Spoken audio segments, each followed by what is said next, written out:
Hello, welcome to Spread Book Joy. Today I'm doing the Booktube anniversary tag.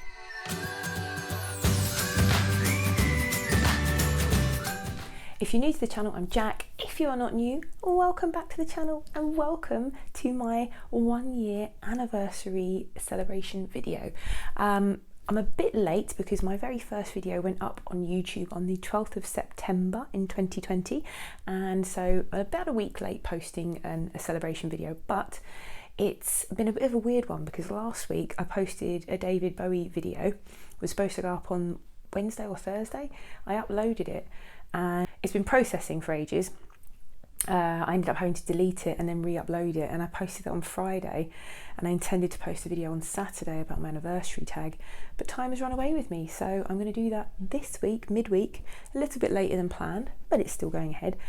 And when I reached 300 subscribers, I was explaining how I wanted to do a bit of a Booktube anniversary video, explaining sort of how my year's been on Booktube.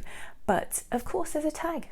There's a tag video. The original video is by Book Your Imagination. I will link that in the description box below. I don't think they're still on Booktube anymore, but that video is still floating about, and it's always good to watch the original video, right?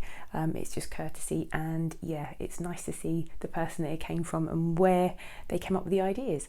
So I have been on Booktube for a year and I can't quite believe it. And what a year it's been. It's been a year of lots of personal changes and growth, and being on the Booktube community, Bookstagram community, launching Spread Book Joy as a whole thing, because I've got a blog as well, like a website, I've got Instagram, I've got Facebook, but I rarely go on Facebook. I just kind of repost my Instagram posts on there. I really don't like Facebook. But YouTube is, I have to say, my absolute favourite part of all of it. And so I'm going to do the anniversary tag, so let's get into it. I wrote some notes, so I might be holding up my iPad to remind myself of what I wrote. But question one, what anniversary are you celebrating? It's my first anniversary. You can check out my very first video, which was all about Coraline, Neil Gaiman's Coraline, and it was directed at teachers or parents who might want to look for really good books for their children or for their classes. So I'll put a link in the description box below, and it's a video that I actually am still quite proud of, even though there's tons of it that I would change now, but I'm still very proud of it that I put it out there, and there you go. Question two, what genre or genres does your channel generally focus on? Well, to start with, my channel was going to be quite niche, I suppose. It's basically was aimed at, I started up Spread Book Joy as a project to share my passion for children's literature for people who don't necessarily have the time to go out and find great books for their children or their classes if they're teachers. And I know that teachers don't have the time, parents don't have the time, and I read a lot of children's books. I'm very driven to promote good children's literature because I think it's through the correct book selection that we make readers for life. So I decided to start up a website, blog, Instagram, YouTube channel, and put out my knowledge and share my knowledge of books. But my YouTube channel has evolved, and so has my Instagram a little bit, but mainly my YouTube channel. I realised a few months into it that one thing I loved about Booktube, because I've been a Booktube content consumer for a few years now, I just love talking about books. I love people talking about books, and I wanted to talk about my own reading. So I initially started out just filming videos top down looking at the books because it wasn't about me, it was about the books. But then I quickly discovered that actually to be part of the Booktube community, you know, people, you want to see each other, you want to put yourself out there and your interests and talk about books and your reading life, and that's what I enjoy watching people do. So I thought, do you know what, I'm going to take the plunge, and a few months ago, well, 6 months ago or so, I decided to completely shift the focus of my channel from being solely on children's books to being about my own reading, and I love it. Yeah, so my channel has evolved a lot, and now it doesn't focus on a specific genre either, because I am not a strictly genre specific reader. I have genres I adore that are my go-to, like fantasy is a huge genre for me, and I've not read a lot of fantasy this year. I love classics, I love historical fiction, and I really enjoy classic fantasy and sci-fi, but I haven't really read much of any of those genres, or apart from classics. I've read a fair few classics this year, but I read widely. Anything that sounds interesting to me. I read a lot of non-fiction. I've read a lot of classic crime fiction recently, which has been really good fun. But yeah, so I don't limit myself to specific genres. Question 3, what are you most proud of on your channel in the last year? First of all, that I managed to keep this up for a whole year because I never thought that would happen. I was determined I was going to post a video every single Saturday for the entire year. I've missed 2 Saturdays, and that was Saturday just gone because I'd posted the Bowie video on a Friday and I thought I'm not going to post another one on a Saturday. And about a couple of months ago I decided I needed a complete break because I was exhausted, so I didn't post anything on the Saturday, and I'm glad I made that decision. But yeah, I'm really proud that I've managed to do that all for a whole year. The second thing that I'm really proud of is just starting the channel in the first place and putting myself on camera, because I was terrified of doing both of those things, and now it's fine. I do it, I love it, it's great. I'm enjoying interacting with people in this way. It means I'm also not so worried about how I film and the planning out the videos. I'll talk about that a bit when I talk about the videos that I used to do, and that's one of the other things I'm really proud of. The videos that I used to make were really quite complicated in comparison. Now when I want to film, I just put my camera on a tripod and I just stand here and I talk, whereas before I scripted, I researched, I had B-roll, I did intro, like credits, focusing on the book, and I took beautiful artistic photos of the books. And yeah, so I don't do half as much now as I used to, but I have a lot more enjoyment now. But it doesn't mean I won't do going forward. I feel like I'm telling you I don't make a lot of effort now. It is effort still, but yeah, in comparison to the effort I put into those videos at the start, and I'm talking about my Get Kids Reading series, which I'll put a link to the playlist in the description box, but I would do artwork while I talked about these books and all sorts of things. So yeah, I don't really do that anymore, but now I'm doing 2 videos a week most of the time, and I don't want to restrict myself to having this perfectly scripted, perfectly edited, complex thing, because that's not enjoyable for me anymore. It's enjoyable to a point, but not all the time.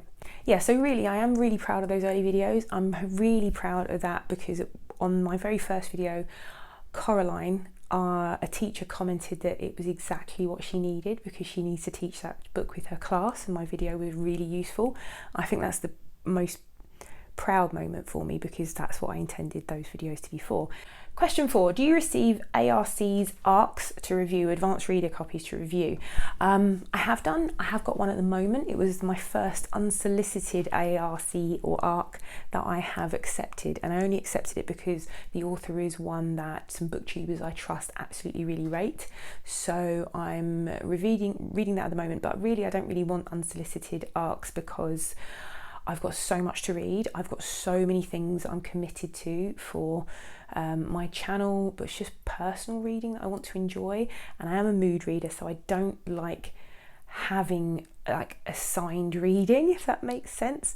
And it's something I've learned in the year that I've been doing this. When I first started seeking out ARCs, I will seek out ARCs for authors that I know and love, and I've been really fortunate to be granted those. I've got a couple of NetGalley ARCs at the moment that I just I'm not in the mood for, and that really brings your NetGalley rating down. So from this point on, I'm just no, unless it's a book that I really desperately want to read, I'm not going to get ARCs from now on, because it's not fair on the people waiting for your review if you're hanging around not reviewing it. And yeah, I just don't want to do that to myself. I don't want to put pressure on myself. 5, what type of videos do you most like to do on your channel? I like all the videos that I make. I enjoy all the videos that I make, but I really enjoyed the couple of mini vlogs that I've done. I really like doing tags, but there's been some debate recently about whether doing tags all the time is something that people enjoy watching. I know as a content watcher, I love watching people's tag videos. But I don't want to just have tag videos all the time. I want to have fresh reviews and vlogs and things like that. But I really enjoy making all the videos. Question 6, what types of videos do you like to watch on other people's channels? Again, same sorts of things. I like tags, wrap-ups, hauls, vlogs, reviews, of course, but I really love it when booktubers are creative with their videos. So for instance, for example, like Pay on Attention, Pay VO, he's just so funny and very creative, and you can see the amount of work that goes into his editing. And Julie from Hungry Bookworm, she's always doing something like funny or different. Sometimes she does something serious, like she recently done some historical Tudor stuff for Tudor Timber, I'm pronouncing that right, but she's also done really funny kind of like sketch videos, like skits, which are really funny, and original tags. I love Kit from Kit's World. He does like little adventures. He goes on little adventures and he takes you with him in his car, and he's like hunting for various things and does like nighttime things, and like go, you know, reading a scary book in a scary spot that terrifies him. So I really love it when booktubers are creative. I want to be more creative with my channel next year. At the moment, I feel like it's because I've started up a new career and several new jobs. I feel like it's all I can do to just sort of stand here and film. So going forward, I'd like to do a bit more creative stuff, but we'll see. Question 7, was there anything you tried on your channel last year that didn't work? Basically when I tried to do more creative stuff. So I'm saying here that I want to do more creative stuff, but like when I started off and I was doing like filming me doing different artwork related to the children's book and more analysis of these children's books, and I think there were like a lot of work went into those videos. They were the least successful videos on my channel. But then it's because I was a brand new channel, so I hit the ground running with ridiculously involved videos for me to make, but they were my least popular. Question 8, is there anything that you've done on your channel last year that you won't continue doing next year? So those videos, I might not continue with the in-depth children's book videos, the analysis and those kinds of things, because also I think teachers and parents, they just want quick recommendations because they don't have the time. Question 9, is there anything you plan to do more of this year? Well, I want to do more detailed videos on different aspects of my reading life. So someone asked about a more in-depth annotating video, so I'm going to do that. I'm also going to do a how I bookstagram video in case people are interested in how I do that. But I also want to do more vlogging because I loved the process of vlogging. It's actually really hard work doing a vlog. So much footage you have to take, so many things you have to plan. Your entire week becomes a possible filming opportunity. So it's really a lot of work goes into it, but I found it really satisfying to edit and then put together in a thoughtful way. And I thought, I love watching people's vlogs. So if you can find a story to make your vlog about as well, like if you can turn it into a story with a problem to solve, I think that's always really nice as well, like make it into a story. Okay, so question 10 was, is there anything new you'd like to plan to add to your channel next year, or that you plan to add to your channel next year? Yes. I say plan, I've got vague ideas. I don't really have a plan, but I really want a project. And by project, I mean something like Sandy from Ms. Reads a Lot 1001 Books Challenge, except I don't want to do something where I have to read lots of things I don't want to read. But Shelley Swearingen has been inspired by Sandy to start up her 1001 children's books to read before you grow up, that countdown, so the same kind of list. And I had a little personal project I started last year before Booktube and then just didn't carry on with, and it was folk and fairy tales. So I decided I wanted to read more folk and fairy tales, read more about the origins of folk and fairy tales and the influence they have on culture around the world and modern day storytelling. And yeah, I've been fascinated by them for a long time. I don't know how the project will run, but I think a little update every now and again. I think people might be interested in fairy tales. They might be, they might not be, I don't know. But it's something I'm interested in doing, so something like that. And also just about children's books in general. I really want to learn more about children's literature. I want to do an MA in children's literature at some point in my life, but I don't know when that will happen, if it'll ever happen. we'll see. The other thing I'd love to do is a series of some kind, like, you know, Friday reads or something like that. I want to do a regular series. I think people have some really fun ones out there, so I want to do something.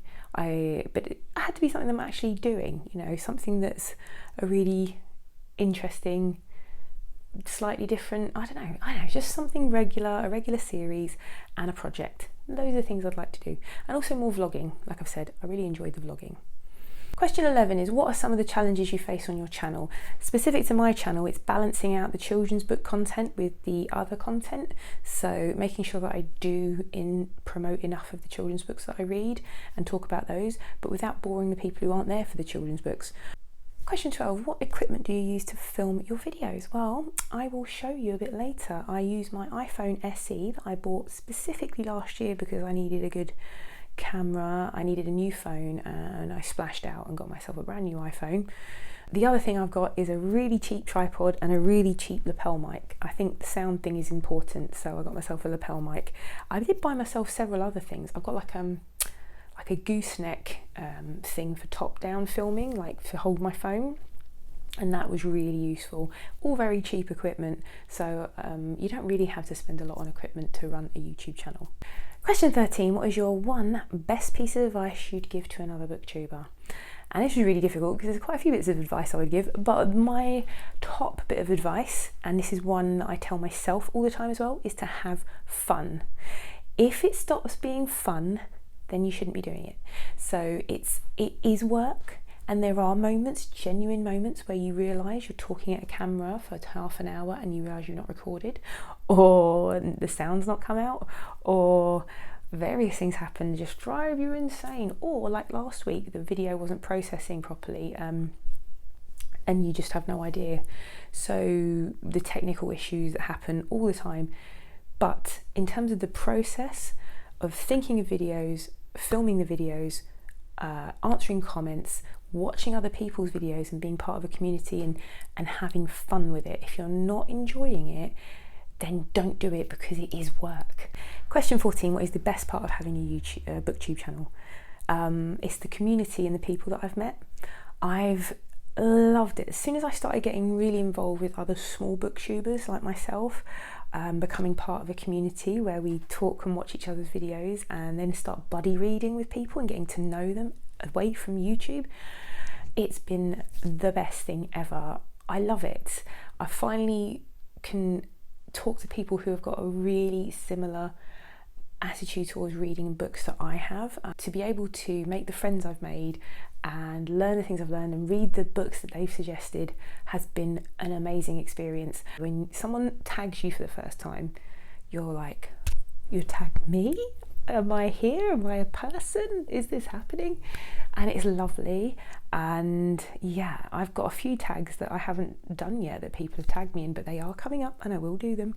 But yes, it's if you're someone who just wants to talk about books, wants to share what they're reading, and wants to join a community of very like-minded people, this is one of the best corners of the internet you can find. So that's what I love about it, the community and the friends. So, a year on Booktube, a year of figuring out how this all works. Thank you for all the people who subscribed to me over the last year, for the people who comment. It brings me so much joy when people comment on my videos, to know people are watching, and I'm thrilled to have found such a lovely corner of the internet, like I said.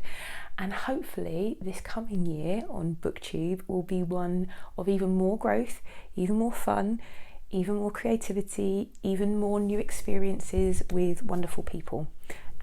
If you are new here and you think you might like to subscribe to me, you have to just ring the notification bell, click subscribe, click like, leave a comment. And if you're a booktuber who's been on here for a while, what advice would you give me going forward? And if you are new to Booktube and you're coming up to your anniversary, I'll leave the questions below and you can try answering them. Hopefully, I will see you all again here soon. Bye.